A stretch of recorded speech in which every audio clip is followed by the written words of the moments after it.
नमस्कार। काहू advocacy foundation द्वारा आयोजित एही विशेष आलोचनाकू समस्तंकु स्वागत। आज आमे एक एमिति विषय कथा हेबा जाहा बहुत संवेदनशील और जटिल मध्य। एहा हेउछि सम्मानर सह मृत्यु बाछिबार अधिकार। विशेष करी सेतेबेले जेतेबेले जीवनटा गोटे असह्य जंत्रणा पाल्टी जाए। हाँ आज्ञा, एटा बहुत गुरुत्वपूर्ण प्रसंग।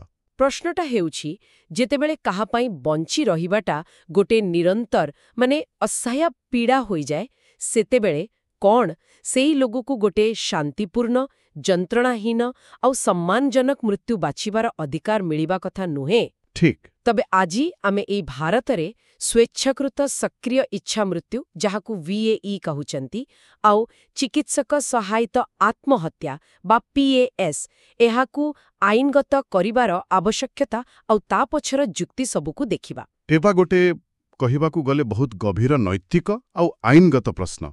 कारण देखंतु आमर वर्तमान जो भारतीय आईन अछि सेथिरे एमिति करिबा किंबा एथिरे साहाय्य करिबा गोटे अपराध। हाँ, अपराध बोली धरा जाउछि। किंतु एहार विरुद्धरे जुक्ति भी एबे बढ़िबारे लागिछि।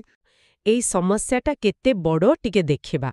किछि तथ्य अछि आम पाखरे। हाँ आज्ञा। कुहा जाउछि भारतरे प्रतिदिन पाखापाखी 450 रु 500 लोक आत्महत्या करूछंती। 450 रु 500 एटा बहुत बड़ संख्या, चिंता करिबा भली। हाँ, बहुत चिंताजनक। आउ देखंतु एटा केवल गोटे संख्या नुहे, प्रति संख्या पछरे जणे मनीष अछंती जे हुए तो कोनोसी असह्य शारीरिक किंबा मानसिक जंत्रणारे थिबे। आउ सबुठु बड़ कथा हैला एक शांतिपूर्ण माने जंत्रणाहीन बाट नथिबारु लोकमाने बहुत भयंकर आउ कष्टदायक बाट बाछिबाकू बाध्य हेउछंती, जेमति कि फांसी लगेबा, विष पीबा, निय लगेबा, पानी रे बुड़ीबा, एसबु शुणिबाकू भी कष्ट लागुछि। एकदम। तेबे एई परिस्थिति रे काउ एडवोकेसी फाउंडेशन आउ अन्य जेउ माने एहाकू समर्थन करूछंती सेमानंकर मूल नैतिक जुक्तिटा कोन, केउ आधार रे सेमाने एही दाबी करूछंती। देखंतु मूल जुक्तिटा पूरापूरी जंत्रणारू मुक्ति पाइबार अधिकार उपरे केंद्रित।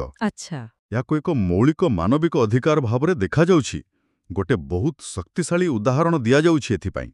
कल्पना करंतु केही जनकू किडनैप करिनेला, गोटे अंधार कोठरी रे बंद करी रखिला और प्रतिदिन बहुत कष्ट दउछि, माने अकथनीय जंत्रणा। हाँ। और से लोक पाखरे सेठू मुकुलिबार कोनोसी बाट नाही। एबे जदि समाज कहिबो जे नहीं तमरा से बंदी अवस्थारू बाहरिबार कोनोसी अधिकार नाही, हाँ, ताहेले एटा कोन हैला? एटा से अपराधी को सबुदिन पई अत्याचार करिबाकू आईनगत स्वीकृति देबा भली हैला ना। वास्तविक बहुत शक्तिशाली उपमा। एहाकू आमे जीवनर परिस्थिति सहित केमती जोड़िबा? जुक्ति हेउछि ठीक सेमिति। जेतेबेले किछि लोकंक पई जीवनटा निजे ही गोटे निरंतर असह्य जंत्रणार कारागार पाल्टी जाए। से जंत्रणा कोनोसी भयंकर रोग पई होई पारे, किंबा असहनीय मानसिक पीड़ा पई होई पारे, किंबा अन्य कोनोसी कारणरू भी होई पारे जहा बदलिबार नुहे। ठीक। सतेबेले सेही परिस्थितिरू गोटे शांतिपूर्ण मुक्तिर रास्ता बाछिबार अधिकार न देबा एक प्रकार से लोकको ता इच्छा विरुद्धरे जंत्रणा भोगिबाकू बाध्य करिबा संगे समान। बुझिले। एइटाकू ही कुहा जाउछि अणसम्मतियुक्त जंत्रणा, माने नॉन कन्सेंशुअल सफरिंग। अणसम्मतियुक्त? हाँ, माने जेउ जंत्रणा सहिबाकू आपण राजी नुहंती किंतु सहिबाकू बाध्य, कारण मुक्तिर रास्ता नाही। एही जुक्ति भितरे आउ गोटे कथा भी सुनिबाकू मिलुछि जे आमे केही तो जन्म हेबा पई निजर सम्मति देइनु। एई कथाटा एठी केमती प्रासंगिक? हाँ, एइटा भी गोटे मुख्य दार्शनिक दिक। जुक्तिटा हला जेहेतु आमको एई दुनियाकू आनिबा आगरू आमर मत निया जाई नथिला। ठीक। तेणु जेतेबेले सेही अस्तित्वटा ही एते असह्य होई जाउछि सेतेबेले सेथिरु बाहारी जीवार निष्पत्ति नेबार अधिकार आम पाखरे रहिबा कथा। एहाकू शारीरिक एवं अस्तित्वगत सार्वभौमत्व बा बॉडीली एंड एक्जिस्टेंशियल सॉवरेनिटी रो अंश बोली कुहा जाउछि। माने निज देह आउ निज अस्तित्व उपरे निजर पूरा नियंत्रण। एकदम। राज्य बा आईन काहाकू ता इच्छा विरुद्धरे बंची रही जंत्रणा भोगिबाकू बाध्य करि पारिबनी। एइटा हेउछि मूल कथा। ठीक। तेबे एही सबु नैतिक आउ दार्शनिक आधार को नेई काहू एडवोकेसी फाउंडेशन गोटे आईनगत पदक्षेप नेबाकू जाउछि। एहा हेउछि एक जनस्वार्थ मामला बा पब्लिक इंटरेस्ट लिटिगेशन, ଯାହାକୁ ଆମେ ସଂକ୍ଷେପରେ PIL କହୁ। ଯେଉଁ ଶ୍ରୋତାମାନେ ହୁଏତ ଜାଣିନଥିବେ, PIL ମାଧ୍ୟମରେ ଜନସାଧାରଣଙ୍କର ସ୍ୱାର୍ଥ ଜଡ଼ିତ କୌଣସି ଗୁରୁତ୍ୱପୂର୍ଣ୍ଣ ମାମଲା ସିଧା ହାଇକୋର୍ଟ କିମ୍ବା ସୁପ୍ରିମକୋର୍ଟରେ ଦାଖଲ କରାଯାଇପାରେ। ତେବେ ଏହି PILର ମୁଖ୍ୟ ଲକ୍ଷ୍ୟ କ'ଣ? ଏହି PILର ମୂଳ ଲକ୍ଷ୍ୟ ହେଉଛି ସ୍ୱେଚ୍ଛାକୃତ ଇଚ୍ଛା ମୃତ୍ୟୁ ମାନେ VAE କିମ୍ବା PASକୁ ଭାରତୀୟ ସମ୍ବିଧାନ ଅନୁଯାୟୀ ଏକ ମୌଳିକ ଅଧିକାର ଭାବରେ ସ୍ଥାପିତ କରିବା। ମୌଳିକ ଅଧିକାର? ହଁ, ଫଣ୍ଡାମେଣ୍ଟାଲ ରାଇଟ୍। ଆଉ ଏହା ପାଇଁ ସମ୍ବିଧାନର କିଛି ନିର୍ଦ୍ଦିଷ୍ଟ ଧାରାକୁ ଆଧାର କରାଯିବ। ଠିକ୍। ତେବେ ସମ୍ବିଧାନର କେଉଁ ଧାରାଗୁଡ଼ିକ ଏଠି ମୁଖ୍ୟ? ଧାରା 19 ତ ନିଶ୍ଚୟ ଥିବ, ଯାହା ଜୀବନ ଓ ବ୍ୟକ୍ତିଗତ ସ୍ୱାଧୀନତାର ଅଧିକାର କଥା କୁହେ। ଏକଦମ। ଧାରା 21 ଏହାର କେନ୍ଦ୍ରବିନ୍ଦୁ। ଯୁକ୍ତି କରାଯିବ ଯେ ସମ୍ମାନର ସହ ବଞ୍ଚିବାର ଅଧିକାର କେବଳ ବଞ୍ଚିବା କଥା କୁହେନି। ଏହା ସମ୍ମାନର ସହ ମରିବାର ଅଧିକାରକୁ ବି ନିଜ ଭିତରେ ରଖେ। ଯେତେବେଳେ ଜୀବନଟା ଅସହ୍ୟ ହୋଇଯାଏ, ମାନେ ଅଣ-ସମ୍ମତିଯୁକ୍ତ ଯନ୍ତ୍ରଣାରେ ଭରିଯାଏ, ସେତେବେଳେ ସମ୍ମାନ ବଜାୟ ରଖିବାକୁ ହେଲେ ସେହି ଅସ୍ତିତ୍ୱକୁ ଶାନ୍ତିରେ ଶେଷ କରିବାର ଅଧିକାର ମିଳିବା ଦରକାର। ଠିକ୍। ଆଗରୁ ସୁପ୍ରିମକୋର୍ଟଙ୍କ ରାୟ ବି ତ ଅଛି କିଛି, ଯେମିତି ଅରୁଣା ଶାନବାଗ ମାମଲା, କମନ କଜ୍ ମାମଲା। ହଁ, ଅଛି। ସେଥିରେ କିଛି ନିର୍ଦ୍ଦିଷ୍ଟ ପରିସ୍ଥିତିରେ ପ୍ୟାସିଭ୍ ୟୁଥନାସିଆକୁ ମାନ୍ୟତା ମିଳିଛି, ମାନେ ଯେମିତି ଲାଇଫ୍ ସପୋର୍ଟ ହଟେଇଦେବା। କିନ୍ତୁ ଏହି PIL ଯୁକ୍ତି କରୁଛି ଯେ ସେତିକି ଯଥେଷ୍ଟ ନୁହେଁ। ପ୍ରକୃତ ସମ୍ମାନ ଓ ସ୍ୱାୟତ୍ତତା ପାଇଁ ସକ୍ରିୟ ଭାବେ ପଦକ୍ଷେପ ନେବାର ଅଧିକାର, ମାନେ VAPASର ଅଧିକାର ଦରକାର। ବୁଝିଲି। ତେବେ ଏହା କେବଳ ବଞ୍ଚିବାର ଅଧିକାର ନୁହେଁ, ନିଜ ଅସ୍ତିତ୍ୱ ଉପରେ ନିଜର ନିୟନ୍ତ୍ରଣ ରଖିବାର ଅଧିକାର କଥା। ଧାରା 21 ଛଡ଼ା ଆଉ କେଉଁ ସାମ୍ବିଧାନିକ ଅଧିକାର କଥା ଏ PILରେ ଉଠାଯିବ?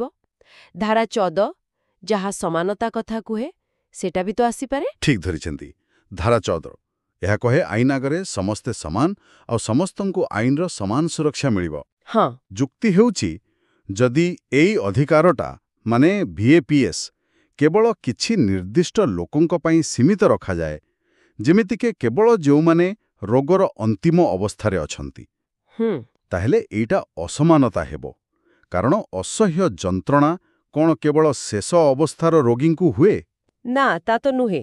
ଦୀର୍ଘକାଳୀନ ଅକ୍ଷମତା, ଭୟଙ୍କର ମାନସିକ ପୀଡ଼ା କିମ୍ବା ଅନ୍ୟ କୌଣସି ଅପରିବର୍ତ୍ତନୀୟ କଷ୍ଟକର ପରିସ୍ଥିତିରୁ ବି ତ ଆସିପାରେ। ତେଣୁ କେବଳ ଗୋଟେ ଗୋଷ୍ଠୀକୁ ଏ ଅଧିକାର ଦେବା ଆଉ ସମାନ ଯନ୍ତ୍ରଣା ଭୋଗୁଥିବା ଅନ୍ୟମାନଙ୍କୁ ନ ଦେବା, ଏଇଟା ଧାରା 14ର ଉଲ୍ଲଂଘନ। ବୁଝିଲି। ଆଉ ଗୋଟେ ଧାରା କଥା ବି ଉଠିଛି, ଧାରା 19(1) କ। ଏଇଟା ତ ବାକ୍ ଆଉ ଅଭିବ୍ୟକ୍ତିର ସ୍ୱାଧୀନତା ବିଷୟରେ। ଏଇଟା ଏଠି କେମିତି ଲାଗୁ ହେଉଛି? ଏଇଟା ଟିକେ ଅଲଗା ଲାଗୁଛି। ହଁ, ଏଇଟା ଟିକେ ସୂକ୍ଷ୍ମ ଯୁକ୍ତି। ଦେଖନ୍ତୁ, ଧାରା 19(1) କ ମୁଖ୍ୟତଃ କହିବା, ଲେଖିବା, ମତ ଦେବାର ସ୍ୱାଧୀନତା ଦିଏ। ହଁ। କିନ୍ତୁ ଯଦି ଆମେ ଏହାକୁ ଆହୁରି ଗଭୀର ଭାବେ ଦେଖିବା, ତାହେଲେ ନିଜ ଜୀବନ ଆଉ ଅସ୍ତିତ୍ୱ ବିଷୟରେ ସବୁଠୁ ଗୁରୁତ୍ୱପୂର୍ଣ୍ଣ, ମାନେ ଚୂଡ଼ାନ୍ତ ନିଷ୍ପତ୍ତି ନେବା, ଏହା ବି ତ ଗୋଟେ ପ୍ରକାରର ଗଭୀରତମ ଆତ୍ମ ଅଭିବ୍ୟକ୍ତି। ସେଲ୍ଫ ଏକ୍ସପ୍ରେସନ୍ ଆଉ ସେଲ୍ଫ ଡିଟର୍ମିନେସନ୍। ନିଜ ଜୀବନର ସର୍ତ୍ତାବଳୀକୁ ଯେତେବେଳେ ତାହା ଅସହ୍ୟ ହୋଇଯାଏ, ସେତେବେଳେ ତାକୁ ପ୍ରତ୍ୟାଖ୍ୟାନ କରିବାର ନିଷ୍ପତ୍ତି ନେବା, ଏହାକୁ ବି ଏହି ସ୍ୱାଧୀନତାର ଏକ ଅଂଶ ବୋଲି ଯୁକ୍ତି କରାଯାଇପାରେ। ବୁଝିଲି। ତେବେ ଏଗୁଡ଼ିକ ହେଲା ସାମ୍ବିଧାନିକ ଆଧାର। କିନ୍ତୁ ବର୍ତ୍ତମାନ ଯେଉଁ ଆମର ଅପରାଧିକ ଆଇନ ଅଛି, IPCର ଧାରା ସବୁ, ଯେମିତି ହତ୍ୟା ପାଇଁ 302, ଅପରାଧିକ ମାନବ ହତ୍ୟା ପାଇଁ 304 ଆଉ ଆତ୍ମହତ୍ୟା ପାଇଁ ପ୍ରବର୍ତ୍ତାଇବାକୁ 306, ଏଗୁଡ଼ାକ ତ ବାଧା ଦେଉଛି। ହଁ, ବର୍ତ୍ତମାନ ତ ବାଧା ଦେଉଛି। ତାପରେ ଏ PIL ସେଗୁଡ଼ିକୁ କେମିତି ଦେଖୁଛି? PIL ଦାବି କରୁଛି ଯେ ଏହି IPC ଧାରାଗୁଡ଼ିକୁ ଏମିତି ଭାବେ ବ୍ୟାଖ୍ୟା କରାଯିବା ଦରକାର, ଯେମିତିକି ଯେତେବେଳେ ଜଣେ ସକ୍ଷମ ବୟସ୍କ ଲୋକ ନିଜେ ସ୍ପଷ୍ଟ ଭାବେ, ସ୍ୱେଚ୍ଛାରେ ଆଉ ବାରମ୍ବାର ଅନୁରୋଧ କରୁଛନ୍ତି, ସେତେବେଳେ କରୁଣା ଦୃଷ୍ଟିରୁ ତାଙ୍କୁ ମୃତ୍ୟୁରେ ସାହାଯ୍ୟ କରିବାଟା, ମାନେ କମ୍ପାସନେଟ୍ ଆସିଷ୍ଟାନ୍ସ ଇନ୍ ଡାଇଂ, ଏହି ଧାରାଗୁଡ଼ିକ ଅନୁସାରେ ଅପରାଧ ବୋଲି ଧରାଯିବ ନାହିଁ। ଆଚ୍ଛା। କାରଣ ଯୁକ୍ତି ହେଉଛି, ଏବେ ଯେମିତି ଏଗୁଡ଼ିକ ଲାଗୁ ହେଉଛି, ଏହା ଲୋକଙ୍କୁ ବାଧ୍ୟ କରୁଛି ଯନ୍ତ୍ରଣା ସହିବା ପାଇଁ। ଆଉ ଏଇଟା ଧାରା 21ର ମୂଳ କଥା, ମାନେ ସମ୍ମାନର ସହ ବଞ୍ଚିବାର ଅଧିକାର, ତାକୁ ଉଲ୍ଲଂଘନ କରୁଛି। ବୁଝି। ଏସବୁ ଆଇନଗତ ଯୁକ୍ତି ସହିତ ଆଉ ଗୋଟେ ବହୁତ ଗୁରୁତ୍ୱପୂର୍ଣ୍ଣ ଦାବି ବି ଅଛି। ସେଇଟା ହେଲା ଏହି ଅଧିକାରଟା କୌଣସି ସର୍ତ୍ତ ବିନା ମିଳିବା ଦରକାର। ହଁ, ଏଇଟା ବହୁତ ଗୁରୁତ୍ୱପୂର୍ଣ୍ଣ। ମାନେ ଯେମିତିକି କିଛି ଡାକ୍ତରୀ ନିଦାନ ଦରକାର ନାହିଁ, କିଛି ନିର୍ଦ୍ଦିଷ୍ଟ ସମୟ ଅପେକ୍ଷା କରିବାକୁ ପଡ଼ିବନି, ବାଧ୍ୟତାମୂଳକ କାଉନ୍ସେଲିଂ ନେବାକୁ ପଡ଼ିବନି, ଏସବୁ କିଛି ନୁହେଁ। ସାଧାରଣତଃ ତ ଏଗୁଡ଼ାକୁ ସୁରକ୍ଷା କବଚ ସେଫଗାର୍ଡସ୍ ଭାବେ ଦେଖାଯାଏ। ହଁ, କୁହାଯାଏ ସେଫଗାର୍ଡ ବୋଲି। ତେବେ କାହା ଆଡଭୋକେସି ଫାଉଣ୍ଡେସନ କାହିଁକି କହୁଛି ଏଗୁଡ଼ାକ ରହିବା ଠିକ୍ ନୁହେଁ? ଦେଖନ୍ତୁ, ଏଠି ଯୁକ୍ତିଟା ବହୁତ ସିଧା। ଫାଉଣ୍ଡେସନର ମତ ହେଲା, ଏ ଯୋଉ ତଥାକଥିତ ସୁରକ୍ଷା କବଚ, ଏଗୁଡ଼ାକ ପ୍ରକୃତିରେ ସୁରକ୍ଷା ନୁହେଁ? ନା, ଏଗୁଡ଼ାକ ବରଂ ନିୟନ୍ତ୍ରଣ କରିବାର ମାଧ୍ୟମ ଆଉ ଅନାବଶ୍ୟକ ବାଧା। ଏଗୁଡ଼ିକ ପ୍ରକ୍ରିୟାକୁ ଜଟିଳ କରିଦିଏ, ବିଳମ୍ବ କରାଏ ଆଉ ଗୋଟେ ମୌଳିକ ଅଧିକାରକୁ ପାଇବା କଷ୍ଟକର କରିଦିଏ। ବିଶେଷ କରି ସେତେବେଳେ ଯେତେବେଳେ ଜଣେ ଲୋକକୁ ତାର ସବୁଠୁ ବେଶୀ ଦରକାର ଥାଏ। ଯୁକ୍ତିଟା ଏମିତି, ଦେଖନ୍ତୁ, ଜଣେ ଲୋକକୁ ଯନ୍ତ୍ରଣା ସହିବା ପାଇଁ କାହାର ଅନୁମତି ଦରକାର ପଡ଼େ କି? ନା, ତା ତ ନୁହେଁ। ଠିକ୍ ସେମିତି ସେ ଯନ୍ତ୍ରଣାରୁ ମୁକ୍ତି ପାଇବା ପାଇଁ କାହିଁକି ବାହାରର ଅନୁମତି ବା ଏତେ ସବୁ ସର୍ତ୍ତ ଦରକାର ପଡ଼ିବ? ଏଟା ହିଁ ପ୍ରଶ୍ନ। କିନ୍ତୁ ଏଥିରେ ଦୁରୁପଯୋଗର ଭୟ ନାହିଁ କି? କେହି ଚାପରେ ପଡ଼ି ଏମିତି ନିଷ୍ପତ୍ତି ନେଇପାରନ୍ତି? ସେଥିପାଇଁ ତ ସୁରକ୍ଷା କବଚ କଥା କୁହାଯାଏ। ଦେଖନ୍ତୁ, ଦୁରୁପଯୋଗର ଆଶଙ୍କା ସବୁ କ୍ଷେତ୍ରରେ ଥାଏ, କିନ୍ତୁ ଏଠି ମୂଳ କଥା ହେଉଛି ବ୍ୟକ୍ତିଗତ ସ୍ୱାୟତ୍ତତା। ଏକମାତ୍ର ଜିନିଷ ଯାହା ଯାଞ୍ଚ ହେବା ଦରକାର ତାହେଲା ସେଇ ବ୍ୟକ୍ତି ଜଣକ ନିଷ୍ପତ୍ତି ନେବା ପାଇଁ ମାନସିକ ସ୍ତରରେ ସକ୍ଷମ, କମ୍ପିଟେଣ୍ଟ ଅଛନ୍ତି କି ନାହିଁ। ହଁ। ଆଉ ଦ୍ୱିତୀୟରେ, ସେ ଏହି ନିଷ୍ପତ୍ତି ନିଜ ଇଚ୍ଛାରେ ବିନା କୌଣସି ବାହ୍ୟ ଚାପରେ ନେଉଛନ୍ତି କି ନାହିଁ। ଆଚ୍ଛା। ଥରେ ଏ ଦୁଇଟି କଥା ଯଦି ସୁନିଶ୍ଚିତ ହୋଇଗଲା, ତାପରେ ସେ କାହିଁକି ଏ ନିଷ୍ପତ୍ତି ନେଉଛନ୍ତି, ତାର କାରଣ ଦର୍ଶାଇବା, କେତେ ଦିନ ଅପେକ୍ଷା କରିବେ, କାହାଠୁ ପରାମର୍ଶ ନେବେ, ଏସବୁ ସର୍ତ୍ତ ଲଗେଇବା ତାଙ୍କର ମୌଳିକ ଅଧିକାର ଆଉ ସ୍ୱାୟତ୍ତତା ଉପରେ ଗୋଟେ ଅଯୌକ୍ତିକ ହସ୍ତକ୍ଷେପ। ଏଟା ହେଉଛି ଯୁକ୍ତି। ବୁଝିଲି। ତେବେ ଏହି ସବୁ ଯୁକ୍ତିକୁ ଆଧାର କରି କାହୋ ଆଡଭୋକେସି ଫାଉଣ୍ଡେସନ ଏ ପିଆଇଏଲ୍ ମାଧ୍ୟମରେ କୋର୍ଟଙ୍କ ପାଖରେ କେଉଁ ନିର୍ଦ୍ଦିଷ୍ଟ ଦାବିଗୁଡ଼ିକ ରଖିବାକୁ ଯାଉଛି, ସଂକ୍ଷେପରେ କହିହେବ? ହଁ, ନିଶ୍ଚୟ। ମୁଖ୍ୟ ଦାବିଗୁଡ଼ିକ ହେଲା, ପ୍ରଥମତଃ, କୋର୍ଟ ଘୋଷଣା କରନ୍ତୁ ଯେ ସମ୍ବିଧାନର ଧାରା 21 ଅନୁସାରେ ପ୍ରତ୍ୟେକ ସକ୍ଷମ ବୟସ୍କ ବ୍ୟକ୍ତିଙ୍କର ଭିଏଇ ବା ପିଏସ୍ ମାଧ୍ୟମରେ ନିଜ ଜୀବନକୁ ଶାନ୍ତିରେ ଶେଷ କରିବାର ମୌଳିକ ଅଧିକାର ଅଛି। ଦ୍ୱିତୀୟରେ, ଏହି ସୁବିଧାରୁ କାହାକୁ ବଞ୍ଚିତ କରିବା ଧାରା 14 ସମାନତା ଆଉ ଧାରା 21 ଜୀବନ ଓ ସମ୍ମାନର ଉଲ୍ଲଂଘନ, ଏହା ବି ଘୋଷଣା କରାଯାଉ। ଠିକ୍। ତୃତୀୟରେ, ଆଇପିସିର ସେହି ଧାରା 302, 304, 306କୁ ଏମିତି ବ୍ୟାଖ୍ୟା କରାଯାଉ ଯେମିତିକି ଏହା ସ୍ପଷ୍ଟ, ସ୍ୱେଚ୍ଛାକୃତ ଅନୁରୋଧ ଉପରେ ଆଧାରିତ କରୁଣାପୂର୍ଣ୍ଣ ମୃତ୍ୟୁ ସହାୟତା କ୍ଷେତ୍ରରେ ଲାଗୁ ହେବନି। ଆଚ୍ଛା। ଚତୁର୍ଥରେ, ଭାରତ ସରକାରଙ୍କୁ ନିର୍ଦ୍ଦେଶ ଦିଆଯାଉ ଯେ ସେମାନେ ସାରା ଦେଶରେ ଏମିତି ସୁବିଧା କେନ୍ଦ୍ର ସ୍ଥାପନ କରନ୍ତୁ, ଯାହା ସହଜରେ ମିଳିବ, କୌଣସି ପ୍ରତିବନ୍ଧକ ନଥିବ ଆଉ ଯେଉଁଠି ଯୋଗ୍ୟ ବ୍ୟକ୍ତିମାନେ ତୁରନ୍ତ, ଯନ୍ତ୍ରଣାହୀନ, ସୁନିଶ୍ଚିତ ଆଉ ସମ୍ମାନଜନକ ଭାବେ ନିଜ ଜୀବନ ଶେଷ କରିପାରିବେ। ଯେମିତି ଶାନ୍ତିରେ ନିଦାରେ ମୃତ୍ୟୁ ଭରଣ କରିବା ଭଳି ବିକଳ୍ପ। ଏକଦମ। ଆଉ ପଞ୍ଚମରେ, ଏହା ସୁନିଶ୍ଚିତ କରାଯାଉ ଯେ ଏହି ସୁବିଧାଗୁଡ଼ିକ ବିନା କୌଣସି ଅପେକ୍ଷା ସମୟ, ବିନା କୌଣସି ବାଧ୍ୟତାମୂଳକ ପରାମର୍ଶ କିମ୍ବା କାରଣ ଦର୍ଶାଇବାର ବାଧ୍ୟତା ବିନା କାମ କରିବ। ବାସ୍ତବ, ଏ ଦାବିଗୁଡ଼ିକ ବହୁତ ଗୁରୁତ୍ୱପୂର୍ଣ୍ଣ। ଯଦି ଏଗୁଡ଼ିକ ଗ୍ରହଣ କରାଯାଏ, ତେବେ ଏହା ଭାରତରେ ବ୍ୟକ୍ତିଗତ ସ୍ୱାୟତ୍ତତା ଆଉ ଜୀବନର ଶେଷ ପର୍ଯ୍ୟାୟର ନିଷ୍ପତ୍ତି ଉପରେ ଏକ ବଡ଼ ପରିବର୍ତ୍ତନ ଆଣିବ। ଏଠି ଆଉଥରେ କହି ରଖିବା ଜରୁରୀ ଯେ ଏହି ଯୁକ୍ତି ବା ଦାବିର ଉଦ୍ଦେଶ୍ୟ ମୃତ୍ୟୁକୁ ପ୍ରୋତ୍ସାହିତ କରିବା ନୁହେଁ। ଆଦୌ ନୁହେଁ, ବିଲକୁଲ ନୁହେଁ। ଏହାର ମୂଳ ଉଦ୍ଦେଶ୍ୟ ହେଉଛି କରୁଣା, ହ୍ୟୁମ୍ୟାନନେସ୍। ଉଦ୍ଦେଶ୍ୟ ହେଲା, କେହି ବି ନିଜର ଇଚ୍ଛା ବିରୁଦ୍ଧରେ ବାଧ୍ୟ ହୋଇ ଅସହ୍ୟ ଯନ୍ତ୍ରଣା ଭୋଗି ରହୁନନ୍ତୁ। ଯେତେବେଳେ ଜଣେ ସଚେତନ, ସକ୍ଷମ ବ୍ୟକ୍ତି ନିଜ ପାଇଁ ସ୍ଥିର କରୁଛନ୍ତି ଯେ ତାଙ୍କର ପରିସ୍ଥିତି ଆଉ ସହ୍ୟ କରି ହେଉନି ଏବଂ ସେ ଏଥିରୁ ମୁକ୍ତି ଚାହୁଁଛନ୍ତି, ସେତେବେଳେ ତାଙ୍କୁ ଗୋଟେ ନିରାପଦ, ଶାନ୍ତିପୂର୍ଣ୍ଣ, ସମ୍ମାନଜନକ ଆଉ ଆଇନସମ୍ମତ ବାଟ ମିଳିବା ଦରକାର। ଏହା ବରଂ ଲୋକମାନେ ଯେଉଁ ଭୟଙ୍କର, ହିଂସାତ୍ମକ ବାଟରେ ଆତ୍ମହତ୍ୟା କରୁଛନ୍ତି ତାକୁ ରୋକିବାରେ ସାହାଯ୍ୟ କରିବ। ତେବେ ଆଜି ଆମେ ଯାହା ସବୁ ଆଲୋଚନା କଲେ, ତାର ସାରାଂଶ ହେଉଛି ଏଇ ଯେଉଁ ଅସହ୍ୟ ଯନ୍ତ୍ରଣାରୁ ମୁକ୍ତି ପାଇଁ ଏକ ସମ୍ମାନଜନକ ମୃତ୍ୟୁ ବାଛିବାର ଅଧିକାର ପାଇଁ ଲଢ଼େଇ ଚାଲିଛି। ହଁ। ଏହା ପ୍ରକୃତରେ ମୌଳିକ ମାନବିକ ସ୍ୱାଧୀନତା, ସ୍ୱାୟତ୍ତତା ଆଉ କରୁଣା ପାଇଁ ଏକ ଲଢ଼େଇ। ଆଉ ବିଶେଷ କରି ସେହି ଯୁକ୍ତିଟା ଯେ ଯେହେତୁ ଆମକୁ ଜନ୍ମ ପାଇଁ ପଚରାଯାଇନଥିଲା, ତେଣୁ ଅସହ୍ୟ ପରିସ୍ଥିତିରେ ଜୀବନରୁ ଶାନ୍ତିରେ ମୁକ୍ତି ପାଇବାର ଅଧିକାର ନ ଦେବାର ଏକ ପ୍ରକାର ବାଧ୍ୟତାମୂଳକ ଯନ୍ତ୍ରଣା ଦେବା ସହ ସମାନ। ନିଶ୍ଚିତ ଭାବରେ। ଆଉ ଏହି ଆଲୋଚନା ଆମ ସମସ୍ତଙ୍କୁ କିଛି ଗଭୀର ପ୍ରଶ୍ନ ବି ପଚାରିବାକୁ ବାଧ୍ୟ କରୁଛି। ଯେମିତିକି ପ୍ରକୃତ ସ୍ୱାୟତ୍ତତା ବା ଆତ୍ମନିୟନ୍ତ୍ରଣ କହିଲେ କ'ଣ ବୁଝାଏ?